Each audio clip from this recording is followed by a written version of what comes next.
Naalala ko pa rin ang gabing iyon. Isang maulan na gabi, parang may sasabihin din ang langit ng Nairobi. Nagsimula ang lahat sa isang agarang tawag. Hindi na makapaghintay ang isang buntis sa isang malayong nayon. Sa lugar na iyon, walang ospital, walang doktor, tanging ang marupok na pag-asa na nakapatong sa aking sasakyan at sa aking mga kamay. Sanay na ako sa mga hindi inaasahang emergency, pero noong gabing iyon, may kakaiba. Nang lumabas ako ng pinto ng ospital, naramdaman kong hindi na ako babalik sa dati. Tumingala ako sa langit, gumulong ang mga ulap na parang misteryosong bulong. Pero hinayaan ko na lang. Naisip ko lang, isang panganganak lang, daan-daang kaso na ang nahawakan ko na mas mahirap pa. Tumalon ako sa kotse, ang driver ay si Muriithi, ang taong nagmamaneho sa akin sa nakalipas na 3 taon. Nagkwentuhan kami sa daan, tungkol sa mga usapin ng pamilya, tungkol sa ulam ng chapati na natutunan lang ni Mrs. na lutuin. Naaalala ko pa ang pagngiti, ang gaan ng loob ko, pero may kung ano sa dibdib ko. Parang invisible string na unti-unting naninikip. Hindi takot, ito ay isang nostalgia, pero hindi ko alam kung ano ang naaalala ko. Umalis kami sa lungsod sa pamamagitan ng paikot-ikot na mapupulang kalsada. Nagsimulang bumuhos ang malakas na ulan. Ang mga puno sa magkabilang gilid ng kalsada ay umaalog-alog. Ang hangin ay umaalingaw-ngaw sa bangin na tila ang boses ng isang matandang kaluluwa ay tumatawag sa aking pangalan. Tapos nangyari. Isang gasela ang biglang tumawid sa kalsada. Si Muriithi ay nagmaneho ng katutubo. Dumausdos ang sasakyan, tumama sa isang malaking puno at pagkatapos ay tumaob sa gilid ng burol.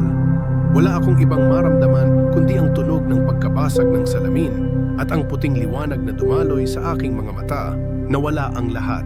Hindi ko alam na patay na ako, kahit physically, hanggang sa nakita ko ang sarili ko. Hindi sa salamin.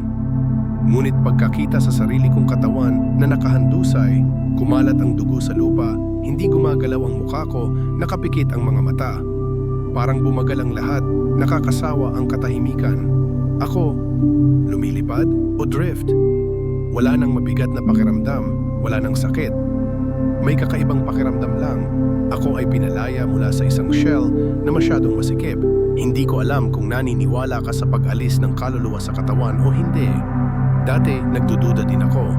Ngunit isinusumpa ko sa iyo, ang pakiramdam na iyon ay mas totoo kaysa sa anumang naranasan ko. Nakita ko ang mga mukha ng mga rescuer na sumusugod sa akin. Napaiyak ang ilang tao, may sumigaw ng pangalan ko. Ngunit nakatayo lang ako doon o sa halip ay lumutang at tumingin sa kanila.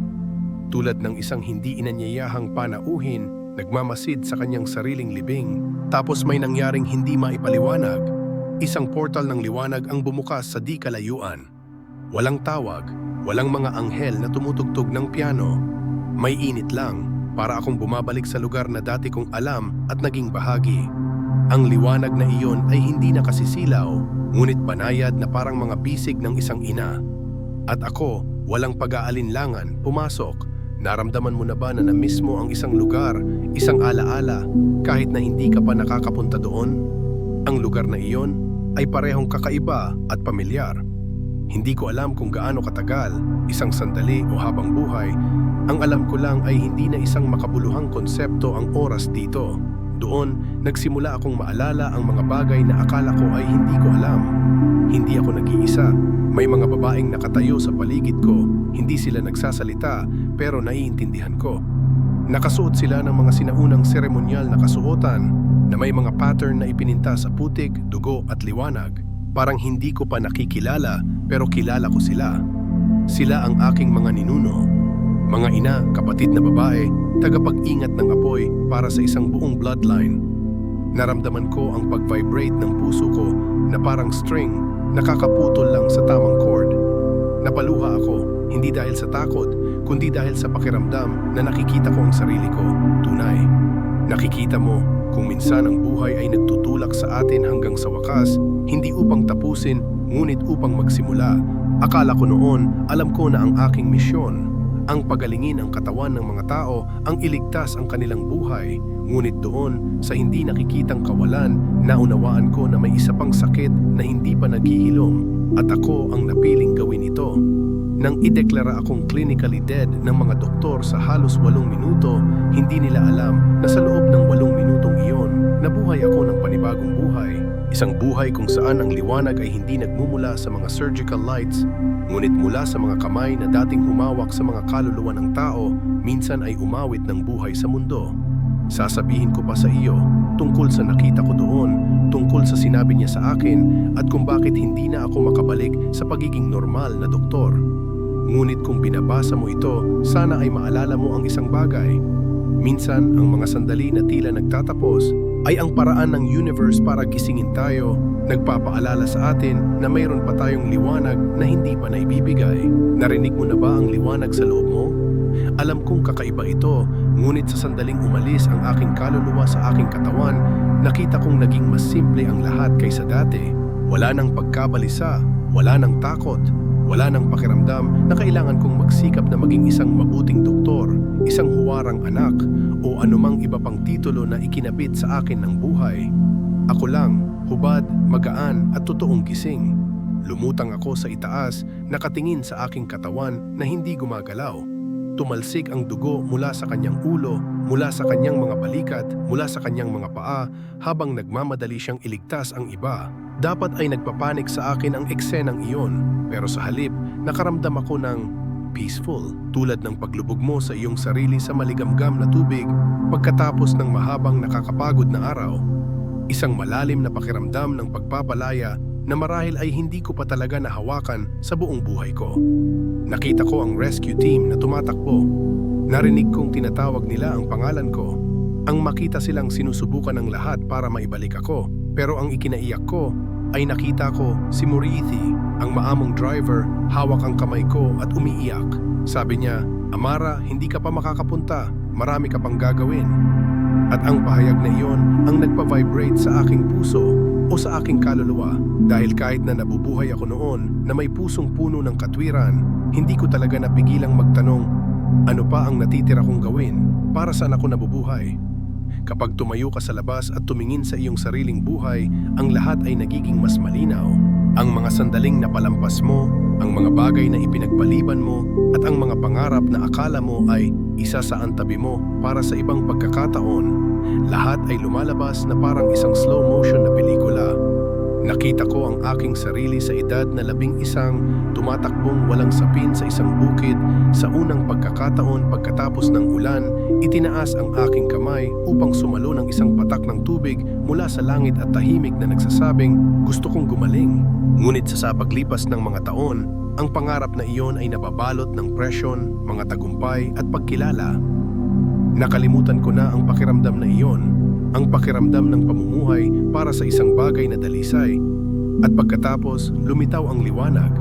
Hindi nakakasilaw, hindi makinang, ngunit banayad na parang pabulong na paanyaya. Ang gate na iyon ay hindi katulad ng anumang nakita ko. Wala itong nakikitang hugis, kumakalat lamang na blur na parabang alam nito ng eksakto kung handa ka ng humakbang. At ako, na parang pinamunuan ng isang bagay na napakapamilyar, ay pumasok ng walang takot. Hindi ko alam kung paano i-describe ang lugar na iyon dahil hindi ito isang lugar. Ito ay isang pakiramdam, para kang niyayakap mula sa loob, para bang bawat bitak sa iyong puso ay napupuno ng walang pasubali na lambing. Doon, walang ingay, walang oras, walang dapat o dapat. Presensya lang, puro at puno ng pagmamahal. Tumayo ako sa gitna ng malambot na liwanag nang makita ko sila, mga babae. Nakatayo sila sa isang bilog, nakasuot ng mga damit na nakita ko lamang sa mga pira-pirasong panaginip. Mahahabang damit ng magaspang na lino, mga scarf na binurdahan ng kamay sa kanilang mga ulo, mga kwintas na kahoy at bato sa kanilang leeg. Ang kanilang mga mukha ay hindi nakikita, ngunit ang kanilang mga mata ay hindi mapag-aalinlanganan. Sila ay mga mata ng mga ina na nagsakripisyo ng kanilang sarili. Ang mga mata ng mga dumaan sa apoy, digmaan, kadiliman, at pinanatili pa rin ang liwanag sa loob nila. Wala silang sinabi pero naiintindihan ko naman sila. Tulad ng kung paano naiintindihan ng isang bata ang pagmamahal ng isang ina nang walang salita. Itinaas nila ang kanilang mga kamay, ang kanilang sunog sa araw, ang mga kalyo na mga kamay, at nagsimulang kumanta. Hindi kantang tulad ng madalas nating marinig sa radyo. Isa itong sinaunang himig, marahil ay ipinasa sa maraming henerasyon mula noong panahong hindi pa alam ng mundo ang metal o mga lungsod. Nang tumunog ang pagkanta, para akong hinila pabalik sa isang napakalalim, napakalayo na alaala sa sarili kong dugo. Nakita ko ang mga imahe na lumitaw, mga fragment ng sinaunang mga alaala ng Africa, mga pari na naghahatid ng mga sanggol sa pampang ng Nile, mga kababaihan na inilalagay ang kanilang mga kamay sa inang lupa upang pagalingin, mga mandirigma na nagpoprotekta sa mga kaluluwa ng mga bata sa pamamagitan ng mga panalangin ng abo at tubig. Sa unang pagkakataon sa aking buhay, hindi ko nakita ang aking sarili bilang isang doktor. Nakikita ko ang aking sarili bilang isang tagapag-ingat ng mga alaala, isang lumang ceramic vase na naglalaman ng nakalimutang ilaw. May narinig akong boses, hindi malakas, ngunit puno ng timbang. Hindi sa labas nang galing ang boses na iyon, bagkus ay tila tumatatak sa puso ko. Ikaw ay napili. Lumingon ako at naroon, sa liwanag ay siya. Hindi ko alam kung sino o anong relihiyon ang pinaniniwalaan mo. Ngunit para sa akin, sa sandaling iyon, alam kong malinaw, si Jesus iyon. Hindi ang imahe sa painting, walang matingkad na aura, kundi isang lalaking may malalalim na mata, nakatingin sa akin na para bang kilala na niya ako simula pa bago ako isilang. Hindi niya ako sinisisi na nakakalimutan ko. Huwag mo akong kondenahin sa pagiging engrossed sa modernong buhay. Tumingin lang siya at naiintindihan ko. Hindi tayo nagsasalita ng mga salita, ngunit sa katahimikan na naglalaman ng libu-libong taon. Nakita ko ang sakit ng mga babaeng napilitang kalimutan kung sino sila. Nakikita ko ang liwanag na minsang ibinaon sa ilalim ng alabok ng digmaan, ng takot, ng peking pag-unlad. At alam ko, ang paglalakbay na malapit ko nang simulan ay hindi na tungkol sa karera, katanyagan o tagumpay. Ito ay tungkol sa trabaho na aalala ang liwanag na minsan nating dinala sa ating dugo. Kung naramdaman mo na ba na ikaw ay iba, nagkaroon ng pakiramdam na hindi mapangalanan, na isinilang ka hindi lamang para kumuha, marahil ay bahagi ka rin ng alaalang iyon. Marahil ikaw rin ay may dalang liwanag sa loob mo na nakalimutan na ng mundo. At sinasabi ko ang kwentong ito, hindi para paniwalaan, ngunit upang ikaw, kung isang araw mahulog ka sa kadiliman, ay malaman na ang liwanag ay laging naghihintay sa iyong pagbabalik. I'm not sure I can fully describe what happened in that moment. Because really, no words are enough to contain it. Kapag tumayo ako sa harapan niya, Jesus, wala akong nakikitang malayong simbolo tulad ng sa mga libro. I saw someone who understand me to the core, even the things I never dared to admit to myself. Hindi niya ako tinitingnan gamit ang mga mata ng isang kataas-taasang nilalang, ngunit sa mga mata ng isang taong dumanas ng sakit. Nakita ang sangkatauhan na naliligaw, at pinili pa ring mahalin sila hanggang sa wakas. Kinausap niya ako sa malalim na boses, hindi man marilag, ngunit parang boses ng isang kapatid, ama o kaibigan na matagal nang naghihintay sa amin sa isang nakalimutang panaginip. Naaalala mo ba, Amara, bago mo pa man piniling maging doktor, bago ka pa man makapagsulat o makapagsalita, ang iyong kaluluwa ay bahagi ng isang sagradong misyon. Napatingin ako sa kanya, nagulat. Anong misyon? Hindi agad siya nakasagot. Sa halip, itinaas niya ang kanyang kamay at isang madilim na liwanag ang bumungad sa aking mga mata, tulad ng isang kurtinang dahan-dahang bumukas. Sa liwanag na iyon, nakikita ko ang mga imaheng dumadaan na parang ilog ng mga alaala. Hindi lang ang mga alaala ko, kundi ang mga alaala ng isang buong kontinente. Nakikita ko ang mga babaeng Aprikano noong sinaunang panahon. Hindi sila nakatira sa mga modernong bahay, walang mga telepono, walang mga ospital, ngunit mayroon silang ilaw sa mga ito na hindi ko nakita kahit saan pa. Naghahatid sila ng mga sanggol gamit ang kanilang mga kamay, ngunit gamit ang kanilang mga puso. Hinahawakan nila ang katawan ng ibang tao at dinadama ang bawat sakit at bawat trauma mula sa ugat. Hindi sila natututo sa paaralan, ngunit natututo sila sa lupa, sa tubig, sa hangin, mula mismo sa inang kalikasan. May isang dalaga, hindi ko alam ang kanyang pangalan, ngunit naramdaman kong dumampi sa akin ang kanyang kaluluwa. Umupo siya sa tabi ng isang batang babae na may mataas na lagnat, walang gamot, walang iba kundi isang dinigdig na dahon at ilang kakaibang bulong. Hindi lang niya pinagaling ang lagnat, kundi pinapakalma niya ang kaluluwa ng sanggol sa pamamagitan ng oyayi na parang narinig ko sa sinapupunan ng aking ina. Hindi niya kailangan ng pagkilala, hindi niya kailangan ng karangalan. Ginagawa lang niya ito bilang bahagi ng buhay. Pagkatapos ay nakita ko ang isa pang grupo ng mga kababaihan. Sila ay nakasuot ng puti, may hawak na mga kahoy na patpat, naglalakad sa isang nayon na sinasalot ng kakaibang sakit. Kumanta sila, nagsunog sila ng mga halamang gamot, ipinatong nila ang mga kamay sa bawat bata. Hindi sila gumamit ng pisikal na puwersa.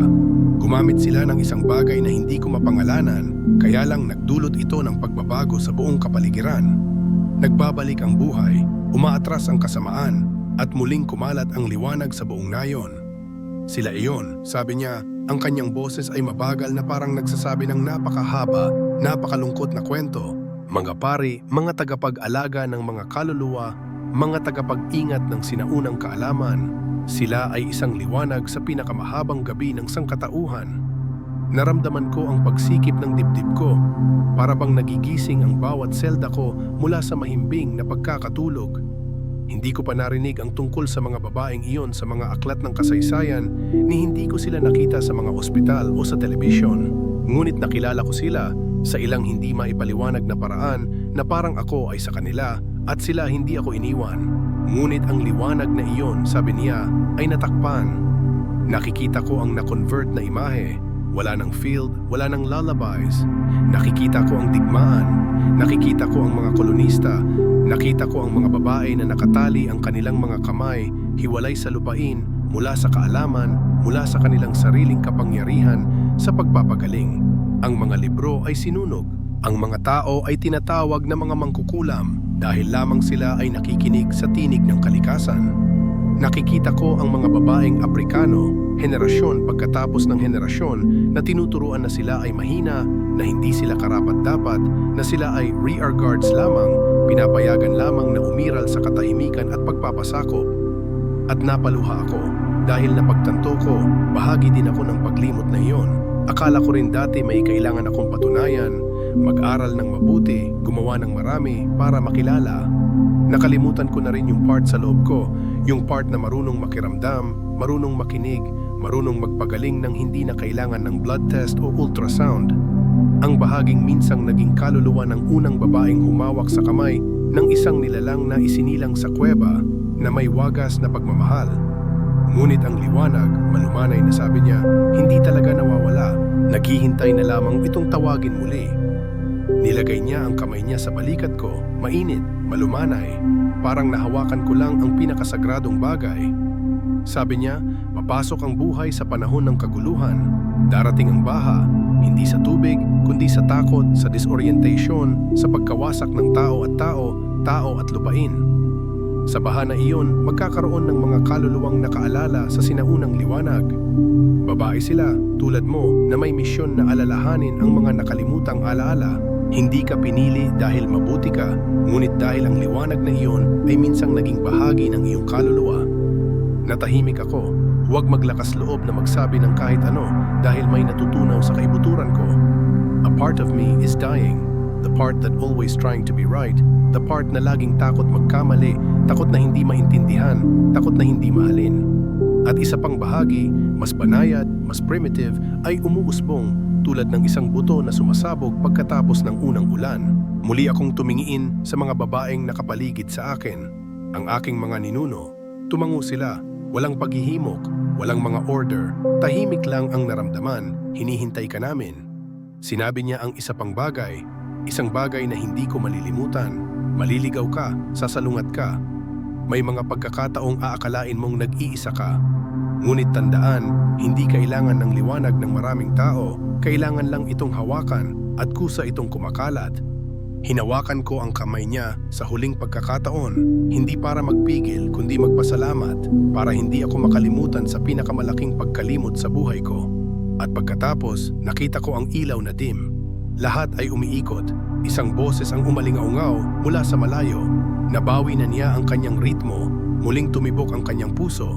Hinila ako pabalik, sa isang masakit na katawan, sa isang makitid na mundo.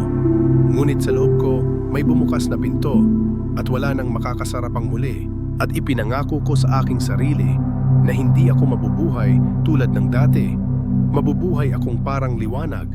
Walang sino man ang kailangang makakita nito. Sapat lang na mainit para muling mabuhay sa isang tao, isang natutulog na alaala. Dahil liwanag ang tanging bagay na hindi maaaring nakawin. Nang imulat ko ang aking mga mata, ang kisame ng ospital ay lumitaw na malabo sa pagitan ng mga puting ilaw at malabong mga bahid ng luha. Masakit ang lahat, parang sumisigaw ang bawat hibla ng katawan ko dahil nagising ako sa mahimbing na pagkakatulog. Ngunit ang kakaibang bagay ay hindi ang sakit, ang feeling. Hindi na ako si Amara, pinalibutan ako ng doktor at napaluha ang pamilya ko sa tuwa. Ang sabi ng mga tao ay clinically dead na ako ng halos 8 minuto tapos biglang tumibok muli ang puso ko, walang makapagpaliwanag. Tumingin ako sa kanila, walang katapusang pasasalamat, ngunit sa aking puso ay mayroong isang bagay na mas malaki. Parang kagagaling ko lang sa malayong lugar. Lugar na tunay na nagbabago sa akin. Unang araw na natuto ulit akong maglakad, nang hihina na ang katawan ko na pag-angat pa lang ng mga braso ko ay pinagpapawisan na ako. Ngunit sa loob ko ay may mas malakas kaysa dati, isang kalooban, isang pagtawag. Hindi na ako makakabalik sa pagiging doktor tulad ng dati. Hindi dahil hindi ko na mahal ang trabahong iyon, pero dahil alam ko may iba pang naghihintay sa akin. Isang mas sagradong misyon. Alam mo, may mga sandali sa buhay na humaharap sa tanong na, para saan ba talaga ako nabubuhay? Para sa akin, napakalinaw ng sagot pagkatapos ng karanasang iyon. Hindi ko lang gustong gumaling ang katawan ko. Gusto kong gisisingin ang mga kaluluwa, lalo na ang mga kaluluwa ng mga kababaihan na nakalimutan kung gaano sila kalakas at kasagrado. Magsisimula ako sa maliit, walang ingay, hindi sa pamamagitan ng mga lecture o pananaliksik. Ngunit mga simpleng pagpupulong kasama ang ilang kababaihan sa aking komunidad. Umupo kami sa isang bilog, uminom ng herbal tea, sinabi sa isa't isa tungkol sa sakit, tungkol sa mga takot, tungkol sa mga nakatagong panaginip. Pagkatapos ay ibinahagi ko sa kanila ang tungkol sa liwanag. Hindi relihiyoso o pilosopikal na liwanag, ngunit tunay na liwanag, ang liwanag na nakita ko nang makilala ko ang aking mga ninuno. Ikinuwento ko sa kanila ang tungkol sa mga pari na dating nanirahan sa amin, tungkol sa mga gumaling sa isang dampilang at isang oyayi.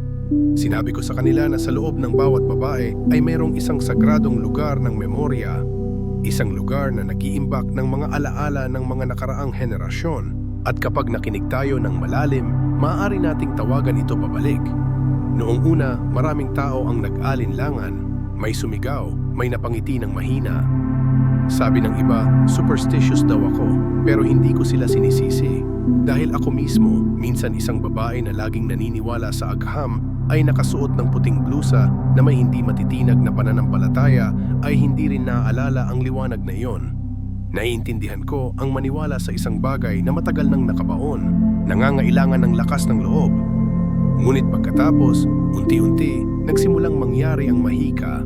Isang babae na dumanas ng postpartum depression ang nagsabing na panaginipan niya ang kanyang ina, na namatay nung bata pa siya, na nakatayo sa tabi ng kanyang kama at bumubulong, bumalik na ako.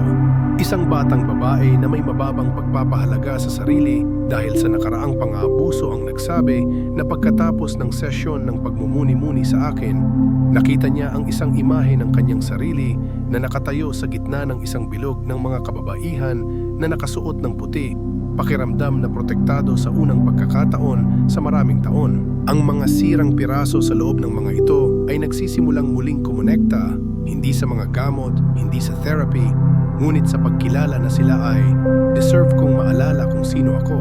Nagsusulat ako ng mga libro, hindi isang aklat ng pagtuturo o doktrina.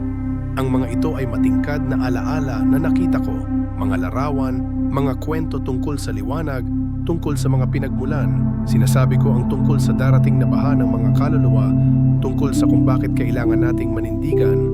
At ang kakaiba, ang mga aklat na iyon ay hindi lamang nakarating sa mga kababaihang Aprikano, ngunit kumalat sa ibang mga komunidad, kung saan ang mga kababaihan ay pinagkaitan din ng kanilang boses at napilitang kalimutan ang kabanalan ng kanilang dugo.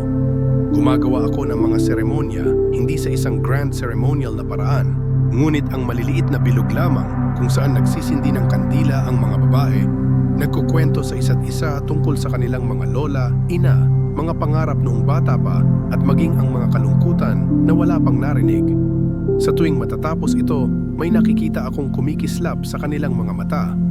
Isang bagong buhay, isang muling nag-aapoy. Siyempre, hindi lahat ay pabor. May mga pastor na sumasalungat sa akin. Isang mamamahayag ang nagsulat ng isang mapanlait na artikulo na tinawag akong mistiko. Isang beses naputol ako sa kalagitnaan ng usapan sa telebisyon dahil nabanggit ko ang mga espiritu ng ninuno. Minsan nakaupo akong mag-isa sa kalagitnaan ng gabi, nanginginig ang aking mga kamay sa pagod, ang puso ko ay parang gustong sumuko. Ngunit pagkatapos ay naalala ko ang kanyang mga salita. Ang liwanag ay hindi nangangailangan ng maraming tao, kailangan lang maging matatag at kusa itong kumakalat. Ngayon, kapag dumadaan sa isang palengke, may naririnig akong tumatawag sa pangalan ko at nagsasabing, "Ate, naalala ko, hindi na ako maliit." Nang makatanggap ako ng mensahe mula sa isang babaeng Kenyan na naninirahan sa Inglaterra na siya ay nag-organisa ng unang healing circle para sa African community sa London. Nang makita ko ang mga bata, kinuwento sa akin ng mga nanay nila ang tungkol sa pare na parang isang diwata ang pinag-uusapan. Alam ko, hindi na ako nag-iisa.